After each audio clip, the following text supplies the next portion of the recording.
Ela. Kaka pana ulanda. Babisite ya kaka moko. Elengi kano, elengi kitoko. Bomoko ya mboka. Bomoko ya mboka. Babi bomoko ya mboka ndi muke kangi muki. Bana Matadi, bana Bandundu, Équateur. Pobulanta ka bomoko ya mboka. Ela. Bomoko ya mboka. Zibeka MM na Bela. Indi na bomoko ya mboka. Landa bomoko ya mboka. Bomoko ya mboka. Elengi kano.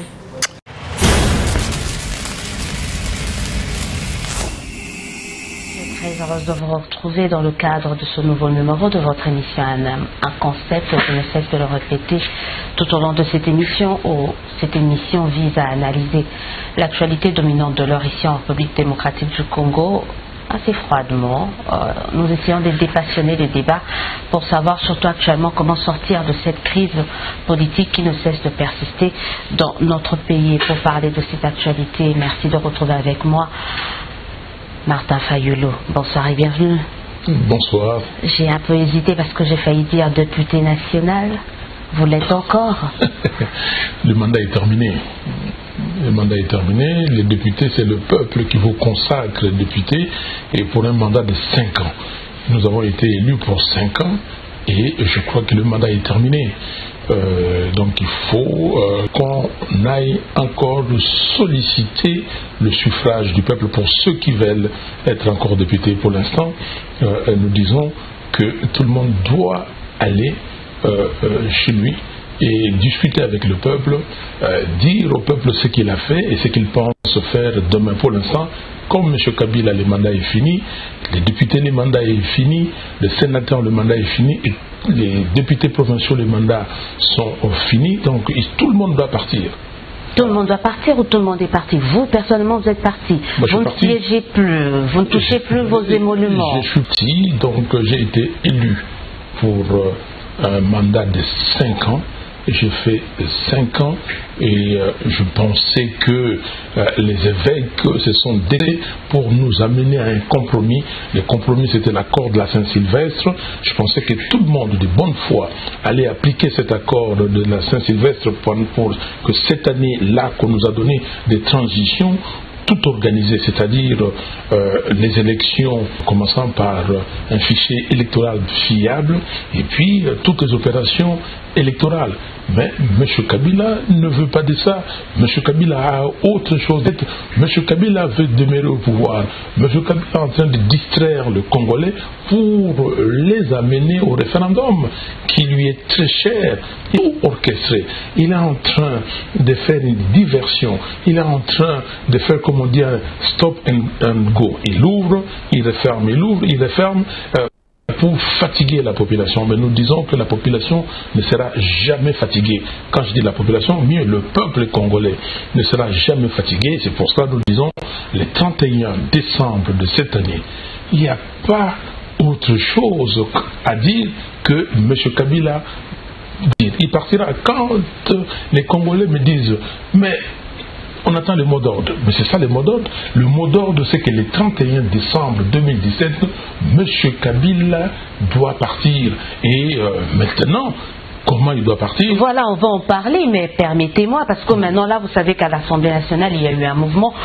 Certains qualifient ça d'un saut d'humeur, de certains députés ou des députés de l'opposition qui ont décidé de quitter, de ne plus siéger. Est-ce que vous leur conseillerez de faire comme vous, de quitter définitivement l'Assemblée nationale? Comme ça, ils seront en phase ou cohérents avec leurs exigences sur le départ de Kabila. Je n'ai pas de leçons à donner à qui que ce soit. Il y a les et surtout que la plupart d'entre eux sont du rassemblement. S'il vous plaît, madame, je n'ai de leçons à donner à personne. Je n'ai des leçons à donner à personne. Il y a les libres arbitres, en âme et conscience. Nous avons dit à la CENCO que les institutions, toutes les institutions à mandat électif, donc doivent demeurer encore pendant 1 an, cette période d'1 an. L'accord a été signé, l'accord n'a pas été exécuté, l'arrangement particulier n'a pas été signé, donc moi, Fayulu, j'ai pris mes responsabilités. Donc, chacun prend ses responsabilités, c'est tout. On parle de prendre les responsabilités, vous abordiez déjà la question. est-ce qu'aujourd'hui, vous venez d'en parler, l'accord n'a pas été respecté, il faut mettre cet accord du 31 décembre 2016 dans les oubliettes? Mais il nous reste 2 mois et 10 jours. C'est encore possible de... Non, il nous reste 2 mois et 10 jours. Vous allez appliquer quoi et comment? D'abord, l'application de l'accord, ou en tout cas, tout ce que nous nous sommes convenus, était conditionné par la mise en place d'un Conseil national de suivi de l'accord et du processus électoral. Et c'était conditionné par l'exécution de ces points sur les gouvernements, c'est-à-dire que le gouvernement est dirigé par un premier ministre présenté par le Rassemblement. Donc il y avait un équilibre.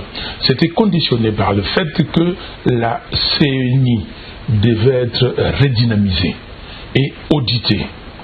Mais tout ça, on n'a pas obtenu. Donc, vous allez aller aux élections dans 2 mois et 10 jours. Comment? Avec quel fichier électoral? Il n'existe pas de fichier électoral. M. Nanga est en train de confectionner un document qu'il appelle fichier électoral, mais qui n'en est pas un. Le fichier électoral de Nanga n'est pas fiable. J'ai dénoncé comment dire, les enrôlements, l'opération d'enrôlement dans certaines provinces. Je suis tombé, par exemple, j'ai pris le cas de Sankourou, qui a cette province à peu près 2 200 000 habitants, mais on a enrôlé 2 29 000 habitants, 93%. Comment comprendre ça? Alors, M. Nanga s'est précipité pour dire que non, au Sankourou, il y a eu 160 000 doublons. Oui, il vous a quand même suivi. Il y aura un toilettage après. Non, mais attendez. Ça, le attendez, faisons l'arithmétique simple. Je ne veux pas dire que je suis mathématicien, mais faisons l'arithmétique simple. 2 29 000 moins 160 000. Vous savez combien? Donc ça veut dire déjà 160 000 sur 2 29 000, ça fait à peu près 8%. 8% des doublons. Vous enlevez ces doublons, soi-disant doublons, il vous reste 1 million, plus d'1 800 000 sur une population de 2 200 000. Vous avez toujours à peu près 86% de la population. Est-ce que vous pouvez comprendre si vous êtes 100 dans une population, enfants, vieux, jeunes, et qu'on enrôle 86%? Où sont les enfants? Ce n'est pas possible. Donc Nanga, c'est la honte. Ça veut dire simplement que, comme on dit en Lingala, Bazo Soni Bakaba Namboa. Parce que s'il a bu la honte, et c'est très dangereux qu'un homme qui se respecte, qui est un homme qui peut se dire que moi j'ai une femme, j'ai des enfants, qui me regardent, qui voit ce que je fais, et que ce que je fais, ça n'a rien de cohérent. Ce que je fais est contesté par tout le monde. Ce que je fais, c'est ce qu'on appelle cousu du fil blanc. Vous voyez, c'est blanc, c'est noir. Là, ça se voit, le contraste est là. Donc ça se voit clairement, même si on donne à un enfant de 7 ans, il le voit. Alors, comment est-ce que ce monsieur peut venir nous dire qu'il fait un travail? Comment est-ce que ce monsieur peut nous dire qu'il fait un travail pour construire un fichier électoral? Non. Et il ne peut pas dire ça, mais d'aucuns disent ça a été une option levée lors de l'accord. Il faut un fichier électoral. Vous êtes convenu sur l'élaboration d'un fichier, sur l'enrôlement, sur les dates. Aujourd'hui, pourquoi vous remettez en cause ce point? On remet en cause parce que le travail n'est pas bien fait. Comment on aurait dû faire cela? On aurait dû faire ce qu'il fallait faire, enregistrer les gens, enrôler les gens qui étaient en âge d'être enrôlés, et avec l'exception qu'ils ont fallait le faire. Ça veut dire quoi quand on vous dit de faire des choses? Il y a une procédure. On dit qu'on doit enrôler toute personne qui a l'âge de 18 ans et plus. Il faut bien enrôler toute personne qui a l'âge de 18 ans et plus. On dit on fait exception pour ceux qui ont 16 ans à tel, ils peuvent être enrôlés. Mais vous faites cette exception. Mais si vous enrôlez ceux qui ont 12 ans, ceux qui ont 10 ans, et même ceux qui n'existent pas, et c'est les cas de Sankourou, ce n'est pas possible. Je vais vous donner un exemple frappant pour comprendre ce que nous vivons. Le Congo-Brazzaville a 4 700 000 habitants à peu près. Lors des élections passées, le Congo-Brazzaville avait 2 millions d'enrôlés. Vous voyez la proportion? 2 millions d'enrôlés. C'est-à-dire exactement comme les Sankourou. Les Sankourou a 2 200 000 habitants. Donc on devrait avoir 1 500 000. Non, on devait avoir 800. On devait avoir 800. La CENI elle-même a dit il prévoyait 887 000 enrôlés. Mais il y a eu un moment, il y a eu cette effervescence qui a stimulé. Non, attendez, il ne faut pas non plus. Est-ce que vous avez des preuves? Quand vous avancez qu'il y a eu certains mineurs qui auraient été enrôlés, est-ce qu'on a des preuves? Madame, on est juste dans Élisée Odia, faites attention, il ne faut pas que tout le monde se discrédite. Il ne faut pas qu'on se discrédite. Preuve. Est-ce que vous êtes conscient que dans une population, on enrôle 93% et vous commencez à poser des questions si vous avez des preuves? Les preuves sont là. C'est que sur 2 200 000, on a enrôlé 2 29 000. Les preuves sont là. En 2006, au Sankourou, on a enrôlé 420 quelques mille. 420 quelques mille. En 2011, on enrôle 600 et quelques mille, 200 000 de plus. Et en 2017, dans la cartographie de la CENI, on prévoit d'enrôler 887 000, donc 200 000 encore de plus. Mais de 887 000, on va enrôler 2 29 000 et quelqu'un est en train de me demander, donnez-moi des preuves. Quelles preuves vous en voulez?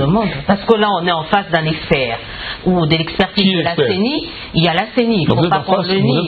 Non, on a les données de la CENI qui nous disent, ben oui, il y a eu autant d'électeurs, et en face, il y a d'autres personnes qui nous disent, on demande qu'à croire, mais pour croire, on veut voir certaines preuves. Vous n'êtes pas en face d'un expert, vous êtes en face d'une marionnette, d'un menteur, qui est là en train de mentir, n'importe parole que M. Kabila a mis pour son intérêt à lui.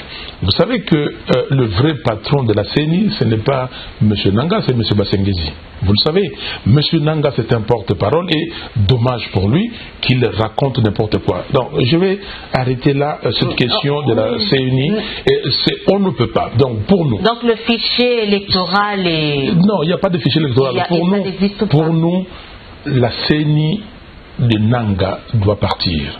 Encore. Comme M. Kabila, comme les députés, comme les sénateurs, comme les députés provinciaux, comme M. Nanga, son bureau, s'il vous plaît. Surtout pour la CENI, recommencer, mettre en place une nouvelle CENI, ça va encore retarder les choses. S'il vous plaît, je suis en train de m'adresser à vos téléspectateurs et des Congolaises et des Congolais qui ont besoin de savoir la vérité et qui ont besoin de construire quelque chose. Parce que nous sommes en train de construire une maison.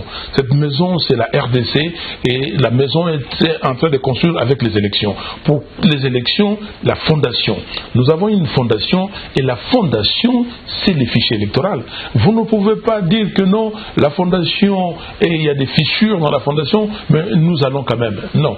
Donc, M. Nanga, laissez-moi terminer. Je disais, M. Kabila, les sénateurs, les députés nationaux, les députés provinciaux, les gouverneurs de province, M. Nanga, son bureau de la CENI et sa plénière, tous ces gens-là doivent partir.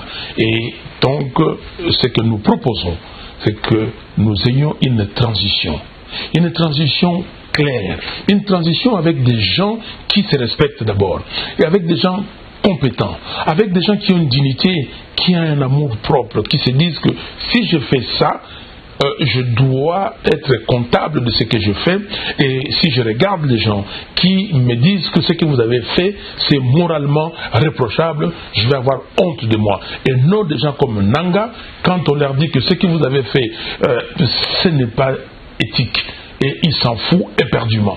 Donc c'est le gouvernement qui va venir. Donc, oui. Oh, je vous laisse. Je crois qu'on va y aller méthodiquement. Je vous ai laissé parler. Permettez-moi de poser quand même quelques questions sur votre schéma. On commence par la CENI. Oh, la CENI de Nanga part. Comment on fait pour avoir une autre CENI? Et puis on va y aller. Mais nous avons dit, mais regardez, c'est clair. Nous avons, dans l'accord, qu'est-ce que nous avons dit? Nous avons dit qu'il faut redynamiser la CENI.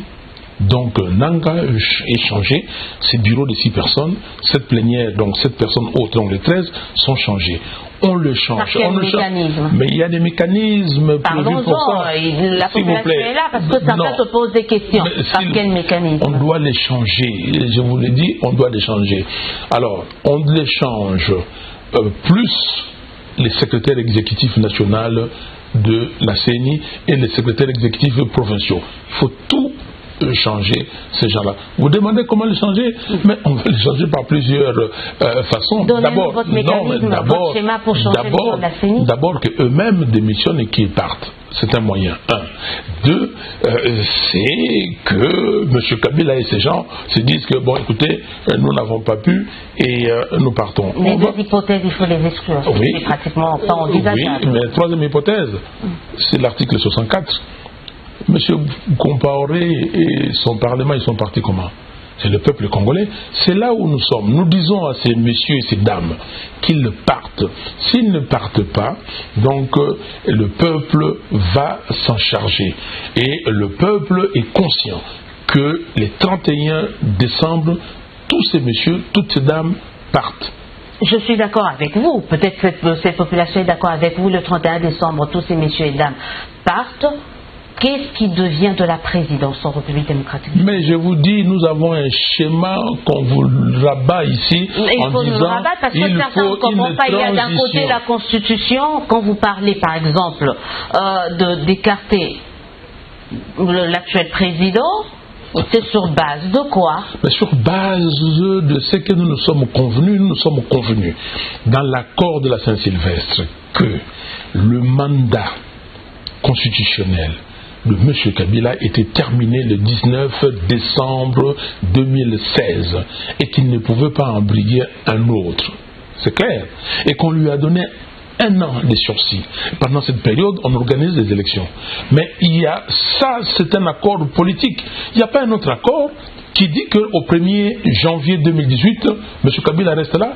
Mais il y a la Constitution. La Constitution dit quoi? L'article 70, vous savez, oui, qu'on a toujours dit de ça. Mais voilà. Il y a la Constitution qui est quand même au-dessus de cet accord. Et sans oublier que dans l'accord, vous avez réaffirmé votre attachement à respecter la Constitution. Mais oui, mais alors, les problèmes que vous avez, et c'est pour cela que j'ai dit aux journalistes, il ne faut pas suivre les amis du PPRD. Nous ne le suivons pas, mais nous essayons de nous rendre compte également qu'il y a une certaine clairvoyance dans ce qu'ils sont en train de dire. Je peux continuer, sinon les gens ne vont rien comprendre. L'article 70 ne dit pas que le président en exercice reste en fonction éternellement. L'article 70, la Constitution, vous parlez de la Constitution. Je ne sais pas, depuis que je passe, même dans cette émission ou dans d'autres émissions, est-ce que les gens n'ont-ils pas compris que la Constitution c'est un tout? Vous commencez par l'exposé des motifs, jusqu'au dernier chapitre de la Constitution. L'article 70 ne peut pas être lu tout seul. Que dit l'article 73? L'article 73 est clair et vous dit que le scrutin présidentiel est convoqué par la Commission électorale nationale indépendante 90 jours avant la fin du mandat du président en exercice. Ça veut dire quoi? Ça veut dire que pendant que ce monsieur est en exercice, on a déjà convoqué, et encore en fonction, pardon, on a déjà convoqué les élections et l'élection présidentielle aura lieu. C'est ça tout le sens de l'article 70 ou de l'alinéa 2e. L'alinéa 2e, parce que, laissez-moi terminer cette idée-là, parce que c'est à moins que les gens soient de mauvaise foi, ils sont de mauvaise foi, à moins que les gens soient des marionnettes, à moins que les gens soient instrumentalisés, ils le sont par M. Kabila. On n'a pas la possibilité de ne pas organiser les élections. La Constitution, c'est clair. On dit qu'il y aura élection. Il s'est fait qu'il n'y a pas eu élection. Alors, comme il n'y a pas eu élection, là, il arrive à la fin de cette année de sursis. Il doit partir. Il doit simplement partir. Et là, le peuple a un devoir sacré. Il précède un président de la transition qui sera une personnalité neutre, apolitique. Vous, concrètement, qu'est-ce que vous proposez? Attendez, vraiment, d'abord je termine par demeurer au pouvoir. Ce sont des intentions? Il veut demeurer au pouvoir. Quand j'avais dit ça, il y a 4 ans, ici, vous m'avez dit la même chose. Des intentions. Quand monsieur conditionné, et vous dites encore, c'est des intentions. Je ne comprends pas dans quel monde je me trouve. Les choses... Référendum, vous ne pouvez pas leur refuser cela. On ne peut pas, on a dit dans l'accord, nous sommes... On peut également réévaluer, réactualiser certains des données. Parce que vous connaissez bien l'accord, vous connaissez bien la Constitution. Les référendums, c'est pourquoi faire? Quelle question va poser au peuple? Non, on leur posera la question. Laquelle? À ceux qui veulent le référendum. Mais laquelle? Le moment venu, on leur posera la question. Mais non, laquelle? Parce que la question qu'ils voudraient poser, c'est changer la Constitution ou réviser les articles. Or, la Constitution dit que pour cette question-là, c'est pas possible. C'est-à-dire qu'il faut qu'on attende un peu la question. Voilà, vous pouvez, je peux dormir, je peux être... Vous ne pouvez pas vous en sortir. M. Kabila est dedans. Il n'y a pas de référendum. Il est en train de distraire les gens. Et pour arriver à ces référendums, souffrent. 90% sont au chômage, les Congolais. Ils souffrent, ils ne mangent pas, ils ne vivent pas.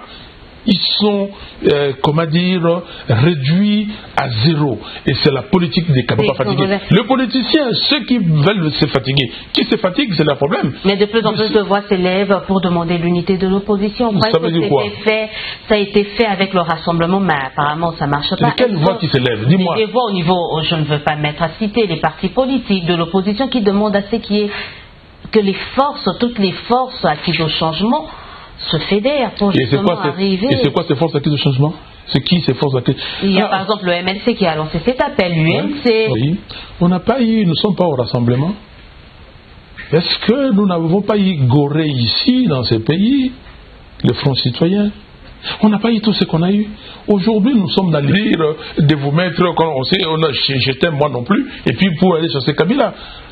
Non, écoutez, moi je dis aux gens que il y a beaucoup de stratégies dans ce monde. Et je vous cite toujours les stratégies de M. Kabila. Je dis que dans une de mes conférences, j'avais dit que à cette époque, il était à 20 pieds. C'est quoi? C'est venir vous distraire, la distraction. C'est-à-dire que donner aux Congolais des sujets inutiles. Comme ça, c'est Front Uni là. C'est un sujet inutile. Inoculé au sein de la vraie opposition. Non, inoculé au sein du public. Okay. Ça devient un sujet de conversation. Et les gens sont, comment dire, on leur a donné un produit et ils sont anéantis. Parce qu'on a dit, qu'est-ce qu'on a dit? On parle de quoi? Et vous parlez de ces sujets inutiles. Et demain, quand on va quitter les passeports biométriques, voilà, on sait les passeports biométriques à l'autre, les permis biométriques. On laisse les permis biométriques à le Front Uni de l'opposition. On laisse le Front Uni de l'opposition, on dit, voilà, tout ça, et on continue. Non, je ne suis pas là. Je dis que le Front Uni est là. C'est les manifestes du citoyen. Et si nous tous, nous adhérons à ces manifestes, et comme le dit la société civile, comme nous sommes citoyens, et nous chassons M.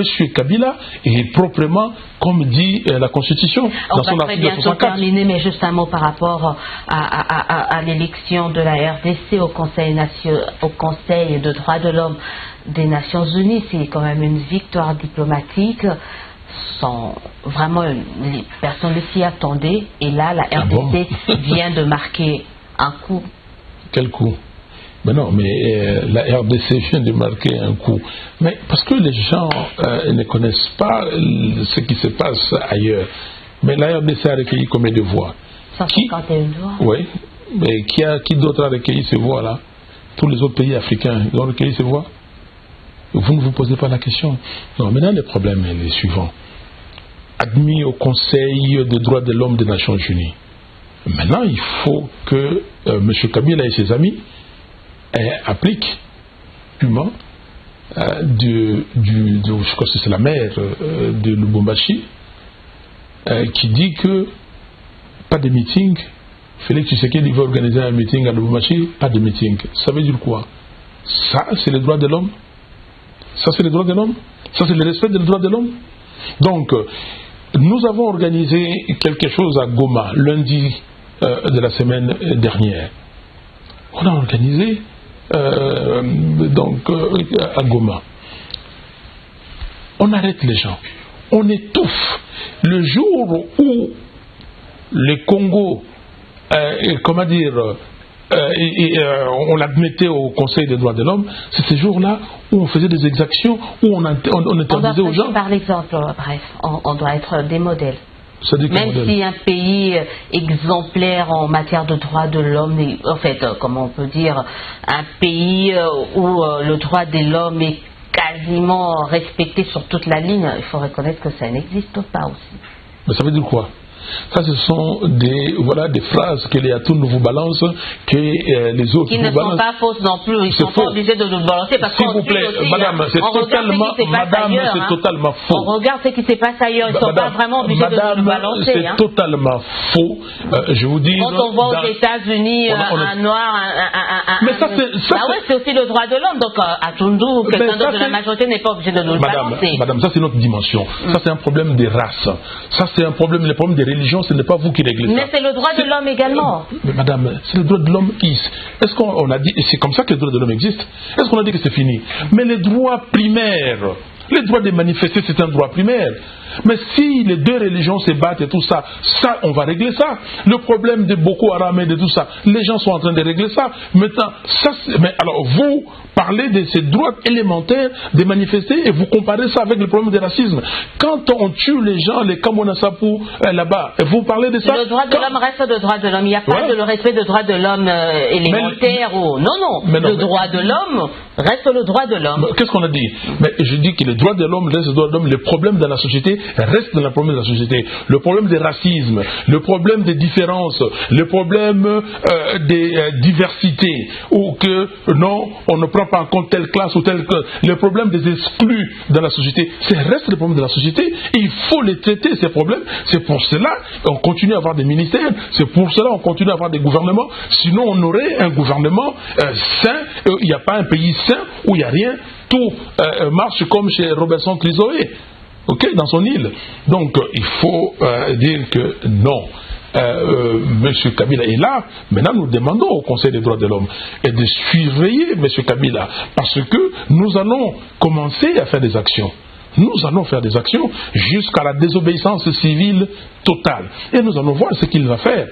Nous allons voir et nous demandons au Conseil de le surveiller parce que on commence déjà le 16. Ces jours-là, à Goma, nous faisons une activité. Le rassemblement dit nous ne sommes pas d'accord pour les 504 jours de Nanga. On dit non, on étouffe, on arrête, on tabasse les gens. Et là, la jeune fille de Echa, elle est où? Elle est où? Donc, les amis des mouvements citoyens font des actions et vous les arrêtez.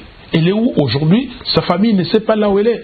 Donc, maintenant, qu'est-ce que nous faisons? Et ça, le Conseil des droits de l'homme va venir nous dire, elle est où cette fille-là aujourd'hui? Depuis plusieurs jours, on ne le trouve pas. Sa famille ne sait pas où elle se trouve. J'étais avec sa famille au téléphone, comment dire, on ne sait pas où elle se trouve. Et qu'est-ce que nous faisons? C'est les droits de l'homme. Et là, donc, vous comparez ces problèmes. On va très bientôt terminer. Je crois que ça va être votre mot de la fin également pour clôturer l'émission. Mon mot de la fin, c'est que j'ai dit aux Congolais une fois de plus, ce n'est pas un slogan, c'est la Constitution. M. Kabila doit partir. Il doit partir parce que c'est fini. Le sursis, parce que vous appelez ça sursis qu'on lui a donné, c'est fini. Donc, au 1er janvier 2018, il ne peut pas être là. Donc, les Congolais, le mot d'ordre, c'est ça. Le 31 décembre, au plus tard, il doit partir. Et nous sommes, comment dire, outillés pour ça. Nous sommes armés pour ça. Armés comment? Par notre Constitution. La Constitution nous le dit dans notre article 64. C'est pour cela, cet article 64, tout le monde doit l'intérioriser pour que ces Congos se sauvent, comme le Burkina Faso s'est sauvé des griffes de M. Compaoré, et comme les autres pays, comme nos amis sénégalais ont empêché M. Ouad en juin, comment dire, 2011, de changer la constitution à sa guise, et aujourd'hui, il faut arrêter ces gens qui veulent la misère du peuple. Les Congolais sont meurtris, les Congolais sont malheureux, les Congolais ne vivent pas, mais il y a des gens qui vivent, qui se pavanent. Le Congo est en train d'être disséqué. Allez voir à Rutshuru. Qu'est-ce qui se passe à Rutshuru? Qu'est-ce qui se passe à l'Est? On parle déjà des Chebab ou des islamistes qui sont en train d'occuper certaines parties de notre pays. Et on est là, le gouvernement ne fait rien. On vous dit que le gouvernement de M. Kabila est dirigé de l'extérieur. Vous ne voulez pas. Il y a des Congolaises et des Congolais qui sont là en train d'aider ces gens pour assassiner notre pays. Est-ce que vous comprenez que quelqu'un, fille du pays, qui va accepter et qui va être complice avec M. Kabila pour détruire les Congos. Vous voyez la gravité de ça, Dieu va les punir. Parce que nous ne savons pas pourquoi Dieu nous a fait naître dans ces pays. Parce que nous avons une mission, chacun de nous. Alors si votre mission, c'est de trahir votre pays, de vendre votre pays, d'être complice des gens qui veulent dépécer les Congos, ça, vous paierez le prix. Là, je crois que vous parliez aux téléspectateurs. Je parle à ceux-là, pas aux téléspectateurs. Je parle à ceux qui sont complices de M. Kabila pour désarticuler les Congos, pour liquider les Congos. Ce pays n'est pas à vendre, ce pays n'est pas à liquider. Ce pays, nous savons comment M. Kabila est arrivé. Nous savons aujourd'hui tout le monde. Vous avez des vidéos et tout le monde voit ces vidéos et les gens continuent à croire toujours ici au Congo que M. Kabila est là pour le développement du Congo. Mais on se moque de qui? On se moque de qui? On va s'arrêter. On termine cette émission par cette question. En tout cas, merci beaucoup d'avoir été de nôtres dans le cadre de ce nouveau numéro de votre magazine. Merci aux téléspectateurs. Appelez-nous, écrivez-nous pour vos remarques et suggestions. On sera toujours là pour vous. En attendant, nous vous souhaitons de passer une excellente suite de programme en notre compagnie. On se dit au revoir et à très bientôt.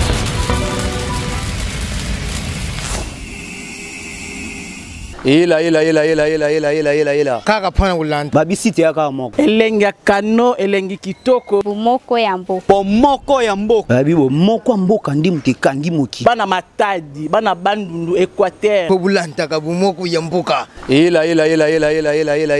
Bomoko ya mboka. Zibeka na Bela. Eyindi na bomoko ya mboka. Landa bomoko ya mboka. Bomoko ya mboka. Elengi kano.